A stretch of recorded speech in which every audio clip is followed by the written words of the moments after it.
ನಮಸ್ಕಾರ. ಕರ್ನಾಟಕ ಇದೀನಾಗೆ ಸ್ವಾಗತ. ನಾನು ಲತಾ ಧರ್ಮರಾಜ್. ಈಗ ಹೆಡ್ಲೈನ್ಸ್. ಸೈಬರ್ ಅಪರಾಧ ತಡೆಗೆ ತಂತ್ರಜ್ಞಾನ ಬಳಸಿ ಮಹಿಳೆಯರು ಮತ್ತು ದುರ್ಬಲರ ರಕ್ಷಣೆಗೆ ಮೊದಲ ಆದ್ಯತೆ ನೀಡಿ ಪೊಲೀಸರಿಗೆ ಸಿಎಂ ಸೂಚನೆ. ಹಿಂದಿ ಅಂಕಕ್ಕೆ ಸರ್ಕಾರದ ಕೋಕ್. 625 ಅಂಕಗಳ ಪದ್ಧತಿಗೆ ಬ್ರೇಕ್. ಸರ್ಕಾರದ ಪ್ರಸ್ತಾಪವನ್ನು ಪ್ರಶ್ನಿಸಿ ನ್ಯಾಯಾಲಯದ ಮೆಟ್ಟಿಲೇರಿದ ಅರ್ಜಿದಾರರು. ಅರ್ಕಲಗೂಡು ಎವಿಕೆ ಕಾಲೇಜು ಅಭಿವೃದ್ಧಿಗೆ ಕ್ರಮ, ಯಾವುದೇ ಗೊಂದಲವಿಲ್ಲ. ನುರಿತ ಉಪನ್ಯಾಸಕರ ನೇಮಕ, ಗುಣಮಟ್ಟದ ಶಿಕ್ಷಣಕ್ಕೆ ಆದ್ಯತೆ. ಜಗದೀಶ್ ಚೌಡವಳ್ಳಿ ಮಾಹಿತಿ.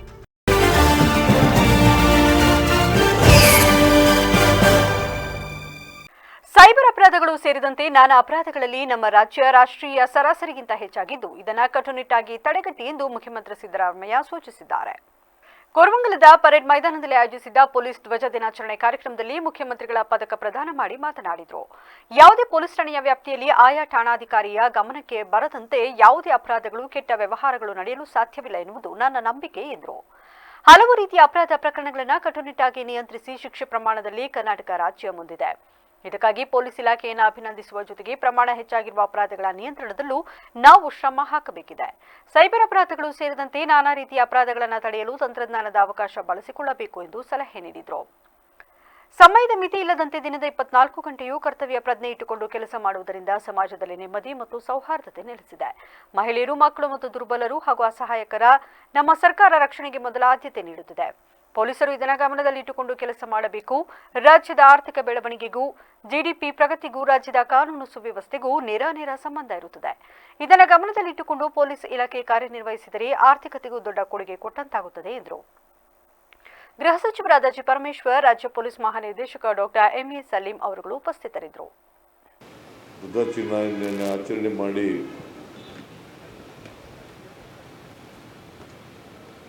ಪೊಲೀಸ್ನವರು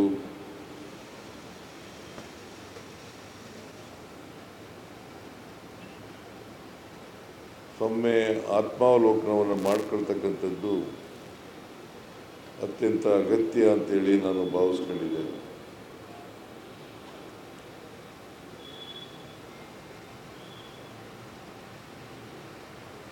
ಪೊಲೀಸ್ ಇಲಾಖೆಯ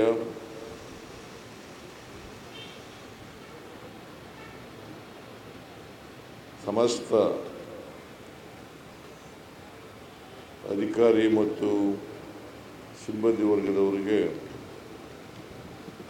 ಶುಭಾಶಯಗಳನ್ನು ಹೇಳಲಿಕ್ಕೆ ಬಯಸ್ತಾ ಇದ್ದೇನೆ. ಪೊಲೀಸ್ನವರು 24 ಗಂಟೆ ಕೆಲಸ ಮಾಡ್ತಕ್ಕಂಥವ್ರು. ಬೇರೆ ಇಲಾಖೆಯಲ್ಲಿ ಅವ್ರಿಗೆ ನಿಗದಿತ ಸಮಯ ಇರ್ತದೆ, ಆದರೆ ಪೊಲೀಸ್ನವರಿಗೆ ನಿಗದಿತ ಸಮಯ ಇರಲ್ಲ. ಅವರು 24 ಗಂಟೆ ಕೆಲಸ ಮಾಡೋದ್ರ ಜೊತೆಗೆ ಹಬ್ಬ ಹರಿದಿನಗಳಲ್ಲೂ ಕೂಡ ಕೆಲಸ ಮಾಡಬೇಕು.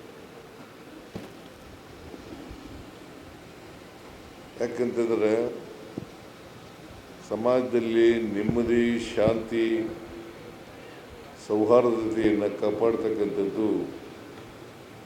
ಎಸ್ಎಸ್ಎಲ್ಸಿ ಪರೀಕ್ಷೆಯಲ್ಲಿ 3ನೇ ಭಾಷೆಗೆ ಇದ್ದ 100 ಅಂಕಗಳ ವ್ಯವಸ್ಥೆಗೆ ಸರ್ಕಾರ ಬ್ರೇಕ್ ಹಾಕಿದೆ. ಸರ್ಕಾರದ ಈ ತೀರ್ಮಾನಕ್ಕೆ ಬಿಜೆಪಿ ನಾಯಕರು ವಿರೋಧ ವ್ಯಕ್ತಪಡಿಸಿದ್ದಾರೆ. ಸರ್ಕಾರದ ಈ ನಿರ್ಧಾರಕ್ಕೆ ಕರ್ನಾಟಕ ರಕ್ಷಣಾ ವೇದಿಕೆ ಅಭಿನಂದನೆ ಸಲ್ಲಿಸಿದೆ. ಆದರೆ ಈ ಬೆನ್ನಲ್ಲೇ ರಾಜ್ಯ ಸರ್ಕಾರದ ಪ್ರಸ್ತಾಪವನ್ನು ಪ್ರಶ್ನಿಸಿ ಹೈಕೋರ್ಟ್ಗೆ ಪಿಐಎಲ್ ಸಲ್ಲಿಸಿದ್ದಾರೆ.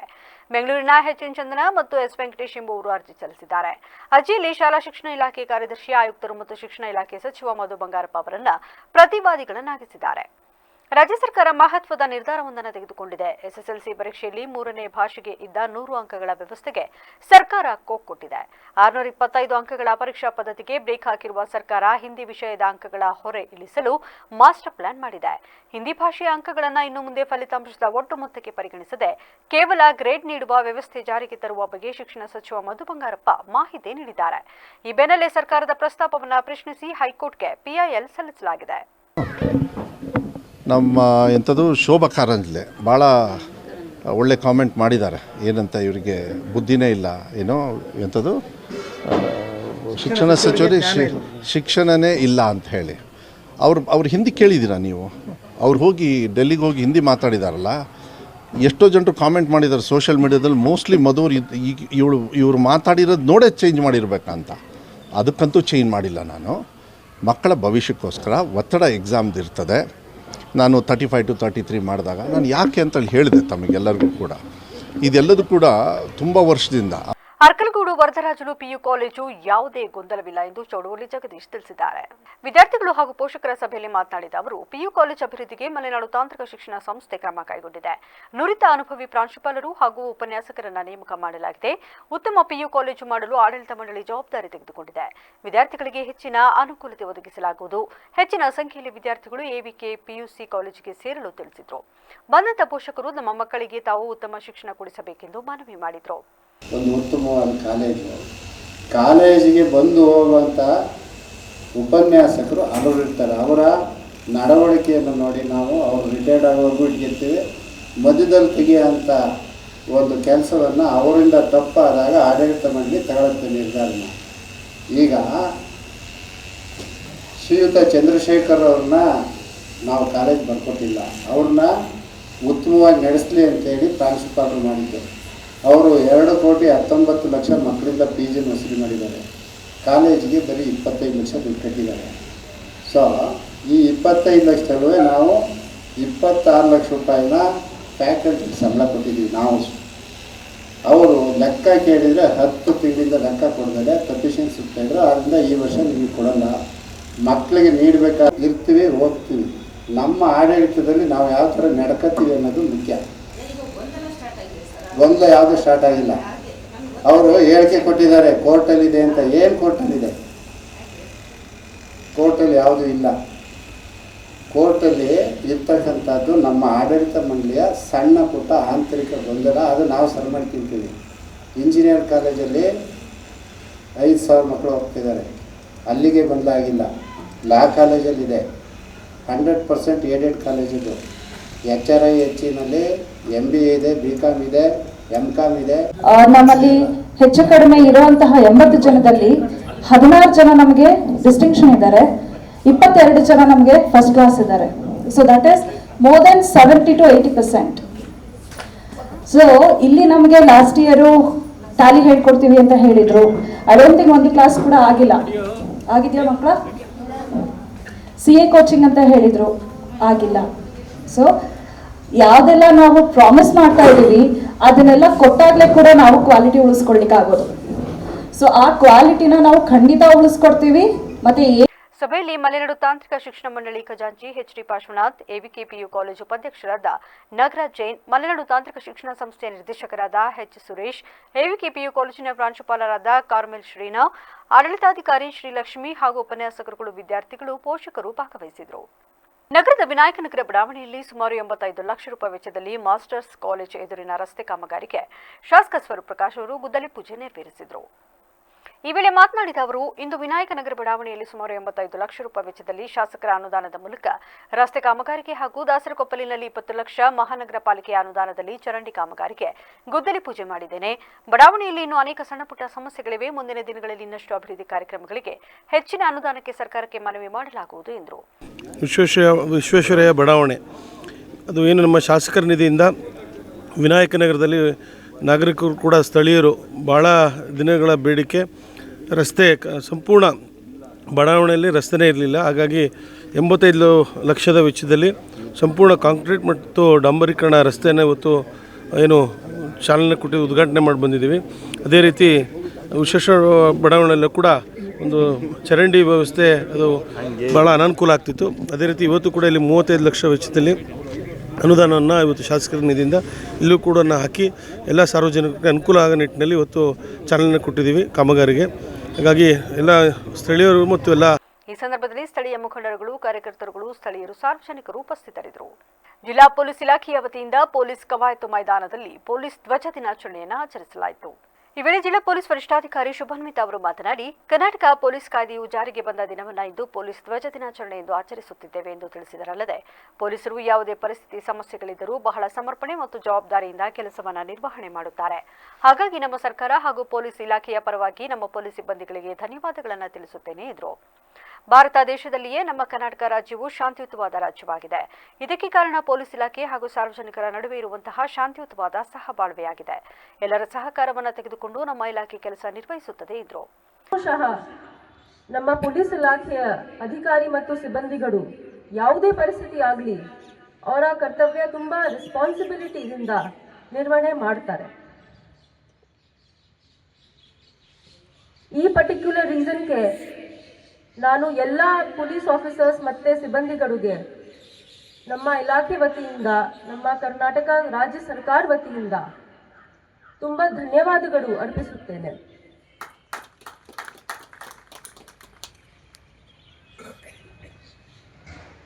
ಮತ್ತೆ ತಾವು ಎಲ್ಲರಿಗೂ ಗೊತ್ತಿದೆ, ಕರ್ನಾಟಕ ದಿನಾಚರಣೆಯನ್ನು ಎರಡು ಉದ್ದೇಶಗಳಿಗೋಸ್ಕರ ಮಾಡ್ತಾರೆ ಅನ್ನೋದು.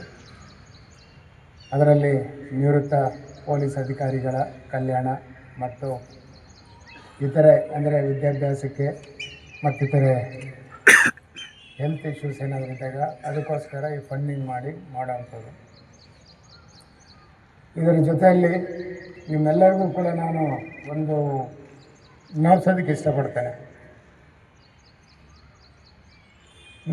ಕಾರ್ಯಕ್ರಮದಲ್ಲಿ ನಿವೃತ್ತ ಹೆಚ್ಚುವರಿ ಪೊಲೀಸ್ ಅಧೀಕ್ಷಕರಾದ ವೆಂಕಟೇಶ್ ನಾಯ್ಡು, ಹೆಚ್ಚುವರಿ ಪೊಲೀಸ್ ಅಧೀಕ್ಷಕರಾದ ತಮ್ಮಯ್ಯ, ಶ್ರೀನಿಧಿ ಸೇರಿದಂತೆ ಮತ್ತಿತರರು ಹಾಜರಿದ್ದರು. ವಿಶ್ವ ಜಲ ದಿನದ ಅಂಗವಾಗಿ ಜಿಲ್ಲಾ ನ್ಯಾಯಾಲಯದ ಸಭಾಂಗಣದಲ್ಲಿ ಅರಿವು ನೆರವು ಕಾರ್ಯಕ್ರಮವನ್ನು ನಡೆಸಲಾಯಿತು. ಜಿಲ್ಲಾ ಕಾನೂನು ಸೇವೆಗಳ ಪ್ರಾಧಿಕಾರ, ವಕೀಲರ ಸಂಘ ಹಾಗೂ ವಾಟರ್ ಫಾರ್ ವಾಯ್ಸ್ಲೆಸ್ ಇವರುಗಳ ಸಂಯುಕ್ತಾಶ್ರಯದಲ್ಲಿ ಕಾರ್ಯಕ್ರಮ ಆಯೋಜಿಸಲಾಗಿತ್ತು. ಈ ವೇಳೆ ಮಾತನಾಡಿದ ಜಿಲ್ಲಾ ಕಾನೂನು ಸೇವೆಗಳ ಪ್ರಾಧಿಕಾರದ ಅಧ್ಯಕ್ಷರು ಹಾಗೂ ಗೌರವಾನ್ವಿತ ಪ್ರಧಾನ ಜಿಲ್ಲಾ ಮತ್ತು ಸತ್ರ ನ್ಯಾಯಾಧೀಶರಾದ ಹೇಮಾವತಿ ಅವರು ಮಾತನಾಡಿ, ದಿನನಿತ್ಯ ನಾವು ವ್ಯಯ ಮಾಡುವ ನೀರನ್ನು ಉಳಿಸಿದರೆ ಪ್ರಾಣಿ ಪಕ್ಷಿಗಳಿಗೆ ಅನುಕೂಲವಾಗುತ್ತದೆ. ಹಾಗಾಗಿ ನಮ್ಮ ಮನಸ್ಥಿತಿಯನ್ನು ಬದಲಾಯಿಸಿಕೊಂಡು ಈ ಬೇಸಿಗೆಯ ವೇಳೆಯಲ್ಲಿ ಎಲ್ಲೆಲ್ಲಿ ಸ್ಥಳ ಸಿಗುತ್ತದೆಯೋ ಅಲ್ಲಿ ಪ್ರಾಣಿ ಪಕ್ಷಿಗಳಿಗೂ ನೀರು ಕುಡಿಯುವುದಕ್ಕೆ ನೀರಿನ ವ್ಯವಸ್ಥೆ ಮಾಡಬೇಕು ಎಂದರು. ಏನು ನೀರಿನ ಒಂದು ಇದಿದೆ ಅದನ್ನು ನೀಗಿಸ್ಕೊಳ್ತೇವೆ. ಈ ಒಂದು ವಿಚಾರ ಹೇಳಬೇಕಂತ ಹೇಳಿದರೆ, ನಾನು ಕಲಬುರಗಿಯಲ್ಲಿದ್ದೆ. ಅಲ್ಲಿ ಸೆಗೆ 6 ಗಂಟೆಗೆಲ್ಲ 5 ಗಂಟೆಗೆ ಸ್ಟಾರ್ಟ್ ಆಗಿದ್ದಾರೆ. ಬೆಳಗಿನ 4 ಗಂಟೆವರೆಗೆ ಮಾತೃಕೆ ಅವರು ಮತ್ತೆ ಇದೇ ರೀತಾರೆ.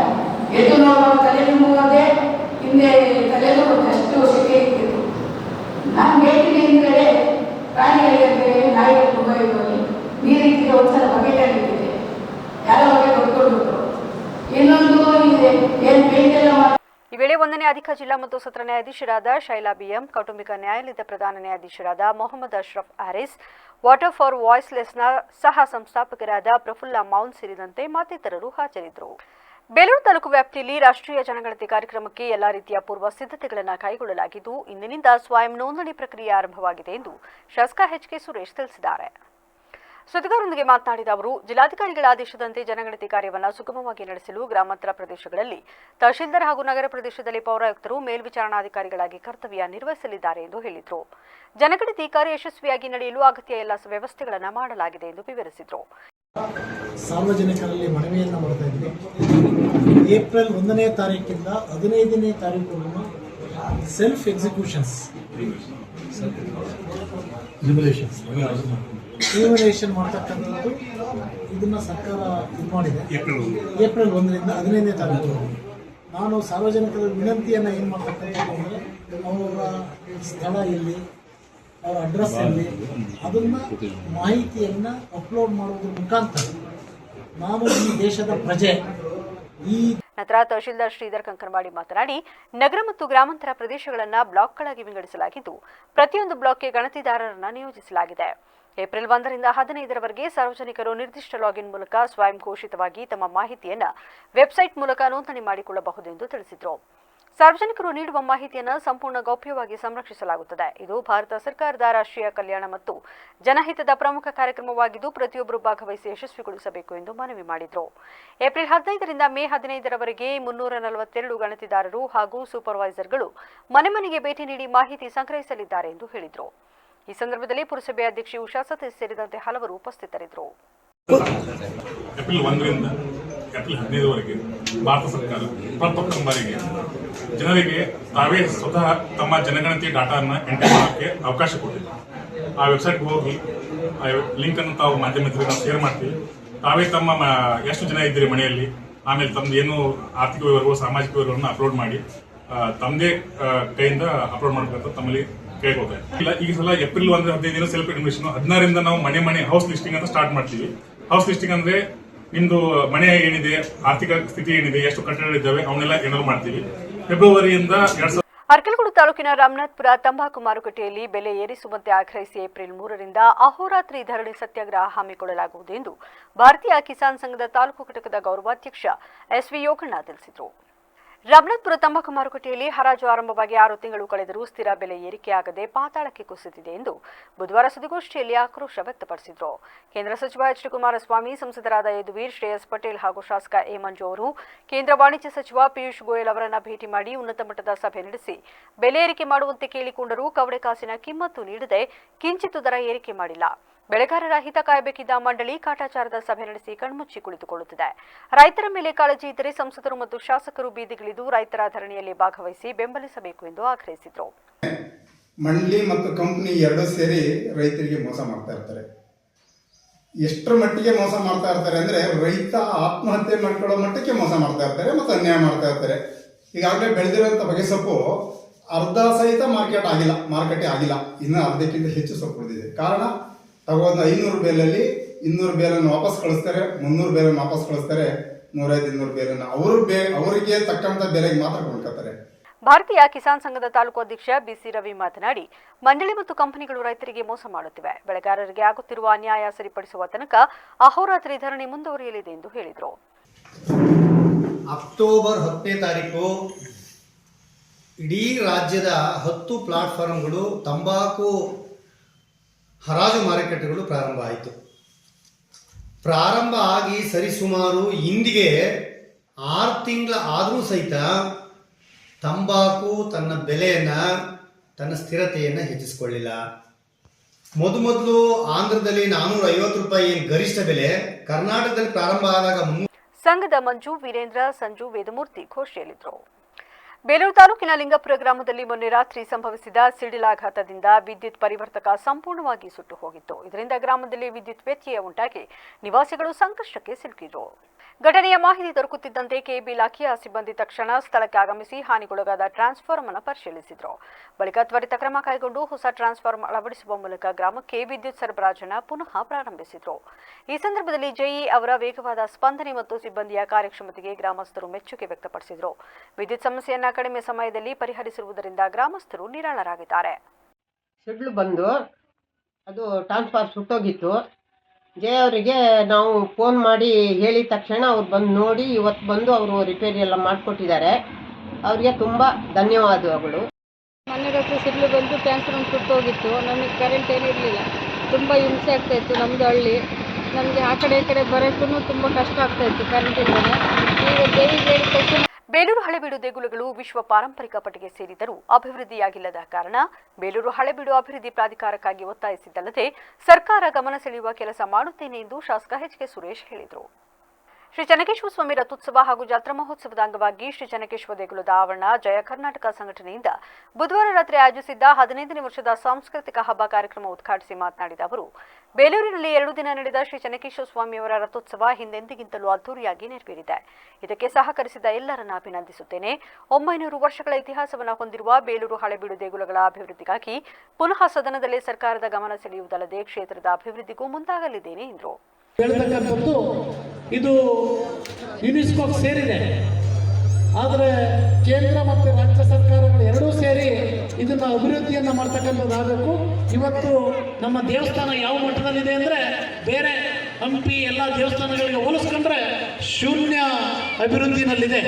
ಬಹುಶಃ ಆ ಭಗವಂತ ಚೆನ್ನಕೇಶ್ವರ ಮುಂದಿನ ದಿವಸಗಳಲ್ಲಿ ನಾನು ತಮಗೆಲ್ಲ ಗೊತ್ತಿರಲಿ, ಬೇಲೂರು ಹಳೆ ಚೆನ್ನಕೇಶ್ವರ ಮತ್ತು ಬೇಲೂರು ಚೆನ್ನಕೇಶ್ವರ ಅಭಿನಂದನೆ ಸ್ವೀಕರಿಸಿ ಮಾತನಾಡಿದ ಪತ್ರಕರ್ತರ ಸಂಘದ ತಾಲೂಕು ಅಧ್ಯಕ್ಷ ಹಾಗೂ ಕನ್ನಡ ಸಾಹಿತ್ಯ ಪರಿಷತ್ ಗೌರವ ಕಾರ್ಯದರ್ಶಿ ಬಿಬಿ ಶಿವರಾಜ್ ಮಾತನಾಡಿ, ಸಂಘಟನೆ ಹಲವಾರು ಉತ್ತಮ ಕೆಲಸದೊಂದಿಗೆ ಹೋರಾಟ ಮಾಡುತ್ತಾ ಸರ್ಕಾರದ ಗಮನ ಸೆಳೆಯುತ್ತಿದೆ ಮತ್ತು ಕಾರ್ಯಕ್ರಮಗಳನ್ನು ಆಯೋಜಿಸಲು ಕಲಾಭವನದ ಅವಶ್ಯಕತೆ ಇದ್ದು ಶಾಸಕರು ಗಮನ ಹರಿಸಬೇಕು.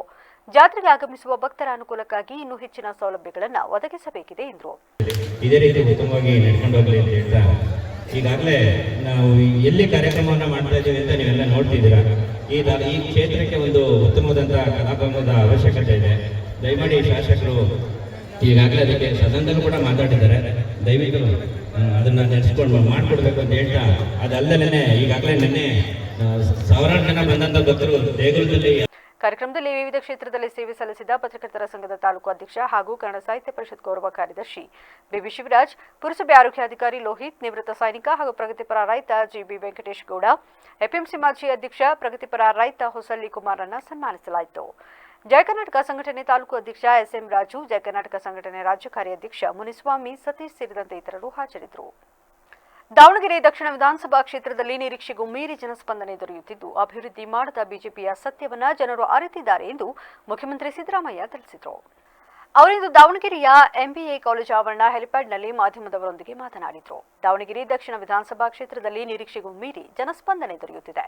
ಬಿಜೆಪಿಯವರು 4 ವರ್ಷದಲ್ಲಿ ಯಾವ ಅಭಿವೃದ್ಧಿಯನ್ನು ಮಾಡದೆ ರಾಜ್ಯವನ್ನ ಲೂಟಿ ಮಾಡಿದ್ದಾರೆ ಎಂಬ ಸತ್ಯವನ್ನ ಜನರು ಅರಿತಿದ್ದಾರೆ. ಕಾಂಗ್ರೆಸ್ ಸರ್ಕಾರದ ಗ್ಯಾರಂಟಿ ಯೋಜನೆಗಳು ಸಮರ್ಪಕವಾಗಿ ಜಾರಿಯಾಗುತ್ತಿದ್ದು, ಬಿಜೆಪಿಯವರ ಸುಳ್ಳುಗಳ ನಡುವೆಯೂ ಜನ ನಮ್ಮನ್ನ ನಂಬಿದ್ದಾರೆ. ರಾಜ್ಯದಲ್ಲಿ ಯಾವುದೇ ಚುನಾವಣೆಯ ನಂತರ ಗ್ಯಾರಂಟಿಗಳನ್ನು ಸ್ಥಗಿತಗೊಳಿಸಲಾಗುವುದು ಎಂದು ಬಿಜೆಪಿಯವರು ಅಪಪ್ರಚಾರ ಮಾಡಿದರೂ ನಮ್ಮ ಗ್ಯಾರಂಟಿಗಳು ನಿರಂತರವಾಗಿ ಮುಂದುವರೆದಿದೆ ಎಂದರು. ಕೂಡ ಕೆಲಸ ಮಾಡಬೇಕು. ಯಾಕಂತಂದರೆ ಸಮಾಜದಲ್ಲಿ ನೆಮ್ಮದಿ, ಶಾಂತಿ, ಸೌಹಾರ್ದತೆಯನ್ನು ಕಾಪಾಡ್ತಕ್ಕಂಥದ್ದು ಅತ್ಯಂತ ಅವಶ್ಯ. ಇದು ಪೊಲೀಸ್ ಇಲಾಖೆಯ ಜವಾಬ್ದಾರಿ ಅಂತಕ್ಕಂಥ ಮಾತುಗಳನ್ನು ಈ ಸಂದರ್ಭದಲ್ಲಿ ಹೇಳಲಿಕ್ಕೆ ಬಯಸ್ತಾ ಇದ್ದೇನೆ. ಸಮಾಜದಲ್ಲಿ ಮಹಿಳೆಯರು, ಅಶಕ್ತರು, ಮಕ್ಕಳು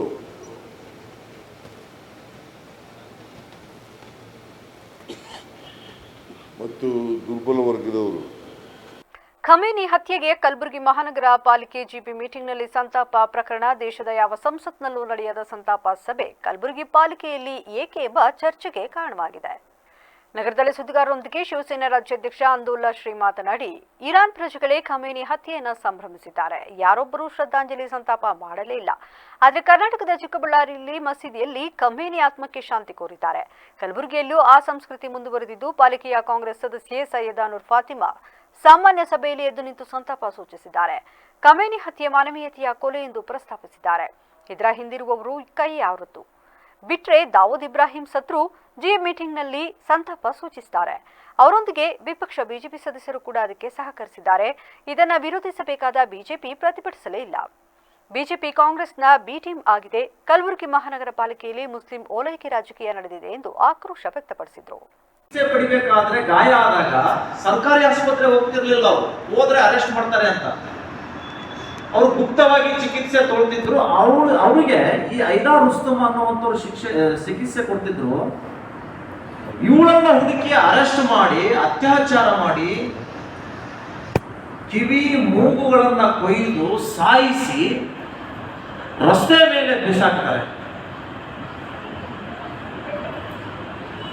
ಇದು ಈ ಸೈಯದಾ ರುಸ್ತಮ್ಗೆ ಗೊತ್ತಿಲ್ವಾ? ಫಾತಿಮಾಗೆ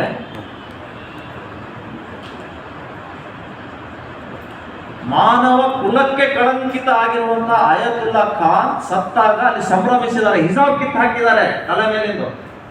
ಕೊಪ್ಪಳ ಜಿಲ್ಲೆಯ ಕುಕನೂರು ಶ್ರೀ ಗುದ್ದೇಶ್ವರ ಜಾತ್ರೆ ಮೈದಾನದಲ್ಲಿ ಸರ್ಕಾರಿ ವಿವಿಧ ಕಾಮಗಾರಿ ನಿರ್ಮಾಣಕ್ಕೆ ಹುಬ್ಬಳ್ಳಿ ತಾಲೂಕಿನ ಮಲ್ಲಿಗೆವಾಡ ಗ್ರಾಮಸ್ಥರು ವಿರೋಧಿಸಿದ್ದಾರೆ. ಗುರುವಾರ ದೇವಸ್ಥಾನದ ಆವರಣದಲ್ಲಿ ಆಯೋಜಿಸಿದ ಸುದ್ದಿಗೋಷ್ಠಿಯಲ್ಲಿ ಪ್ರವೀಣ್ ಅಂಗಡಿ, ವಿರೂಪಾಕ್ಷಪ್ಪ ಸೇರಿದಂತೆ ಇತರರು ಮಾತನಾಡಿ, 800 ವರ್ಷಗಳ ಇತಿಹಾಸ ಇರುವ ಗುಡ್ನೇಶ್ವರ ದೇವಸ್ಥಾನವು ನಮ್ಮ ಅಜ್ಜ ಮುತ್ತಜ್ಜನವರ ಕಾಲದಿಂದಲೂ ಭಕ್ತಿ ಭಾವದಿಂದ ನಡೆದುಕೊಂಡು ಬಂದಿದ್ದೇವೆ. ಆದರೆ ಶಾಸಕರಾದ ರಾಯರೆಡ್ಡಿ ಅವರು ಅಧಿಕಾರಿಗಳ ಮೂಲಕ ದಬ್ಬಾಳಿಕೆ ನಡೆಸಿ ದೇವಸ್ಥಾನ ಜಾಗಕ್ಕೆ ತೊಂದರೆ ಕೊಡುತ್ತಿದ್ದಾರೆ. ಇದು ನಿಲ್ಲಿಸಬೇಕು. ಇಲ್ಲದಿದ್ದರೆ ತಾವು ಹುಬ್ಬಳ್ಳಿ ಭಾಗದ ಭಕ್ತರ ನೇತೃತ್ವದಲ್ಲಿ ಎಲ್ಲಾ ರೀತಿಯ ಹೋರಾಟಕ್ಕೆ ಸಜ್ಜಾಗಿರುವುದಾಗಿ ತಿಳಿಸಿದರು. ಯಾಕಂದ್ರೆ ಇವತ್ತ ನಾವು ಅಷ್ಟ ಬಂದ್ವಿ ಅಂತ ಏನೋ ತಿಳ್ಕೊಬಿಡ್ರಿ. ಹಿಂದೆ ಎಲ್ಲಾ ಮಹಿಳೆಯರು ಅದಾರ ಈ ಮಠದ ಸಲುವಾಗಿ. ಎಲ್ಲಾರು ಸಾರ್ವತ್ರಿಕ ಬಂದು ನಾವು ಅದನ್ನ ಹ್ಯಾಂಗ್ ಮಾಡ್ಬೇಕು ಅನ್ನೋದು ನಮಗೂ ಗೊತ್ತಾಗದ. ಅದಕ್ಕೆ ನಾವು ಕೈ ಮುಗಿದು ಕೇಳ್ಕೊಂತೀವಿ ಬಸವರಾಜ ರಾಯರೆಡ್ಡಿ ಅವರಿಗೆ, ನಿಮ್ ಕಾನೂನು ಬಗ್ಗೆ ಎಲ್ಲ ಗೊತ್ತೈತಿ. ಕಾನೂನು ವಿರುದ್ಧ ಹೊಂಟ್ರಿ, ನೀವು ಕಾನೂನು ವಿರುದ್ಧ ಹೊಂಟ್ರಿ. ಆ ಕಾನೂನು ವಿರುದ್ಧ ಹೋಗಬಾರ್ದಂತೆ ತಮ್ಮಲ್ಲಿ ನಾವು ಕೈ ಮುಗಿದು ಕೇಳ್ತೇವೆ. ಯಾಕಂದ್ರೆ ಇದ ಒಂದು ಆಸ್ತಿ ಐತೆ ಅಂತ ನೀವ್ ಯಾಕೆ ಟಾರ್ಗೆಟ್ ಮಾಡ್ರಿ? ನೀವು ಇಲ್ಲಿ ಒಂದು ಕಡೆ ಜಗ್ ಐತೆ ಆಸ್ತಿ, ನಿಮ್ದ ಜಗ್ ಐತಲ್ಲ, ನೀವು ಜಗ್ ಆಸ್ತಿ ಐತಿ, ನಿಮ್ದು ಓನ್ ಆಸ್ತಿ. ಈಗ ಮತ್ತೊಮ್ಮೆ ಹೆಡ್ಲೈನ್ಸ್. ಸೈಬರ್ ಅಪರಾಧ ತಡೆಗೆ ತಂತ್ರಜ್ಞಾನ ಬಳಸಿ ಮಹಿಳೆಯರು ಮತ್ತು ದುರ್ಬಲರ ರಕ್ಷಣೆಗೆ ಮೊದಲ ಆದ್ಯತೆ ನೀಡಿ ಪೊಲೀಸರಿಗೆ ಸಿಎಂ ಸೂಚನೆ. ಹಿಂದಿ ಅಂಕಕ್ಕೆ ಸರ್ಕಾರದ ಕೋಕ್, 625 ಅಂಕಗಳ ಪದ್ಧತಿಗೆ ಬ್ರೇಕ್. ಸರ್ಕಾರದ ಪ್ರಸ್ತಾಪವನ್ನು ಪ್ರಶ್ನಿಸಿ ನ್ಯಾಯಾಲಯದ ಮೆಟ್ಟಿಲೇರಿದ ಅರ್ಜಿದಾರರು. ಅರ್ಕಲಗೂಡು ಎವಿಕೆ ಕಾಲೇಜು ಅಭಿವೃದ್ಧಿಗೆ ಕ್ರಮ, ಯಾವುದೇ ಗೊಂದಲವಿಲ್ಲ. ನುರಿತ ಉಪನ್ಯಾಸಕರ ನೇಮಕ, ಗುಣಮಟ್ಟದ ಶಿಕ್ಷಣಕ್ಕೆ ಆದ್ಯತೆ. ಜಗದೀಶ್ ಚೌಡವಳ್ಳಿ ಮಾಹಿತಿ. ಇದಾಗಿತ್ತು ಇಲ್ಲಿವರೆಗಿನ ನ್ಯೂಸ್ ಅಪ್ಡೇಟ್ಸ್. ನಿರಂತರ ಸುದ್ದಿಗಾಗಿ ನೋಡ್ತಾ ಇರಿ ವಿವಿಸಿ ನ್ಯೂಸ್. ಇದು ಜನರ ಧ್ವನಿ. ಸತ್ಯದ ಕಡೆ ನಮ್ಮ ನಡೆ.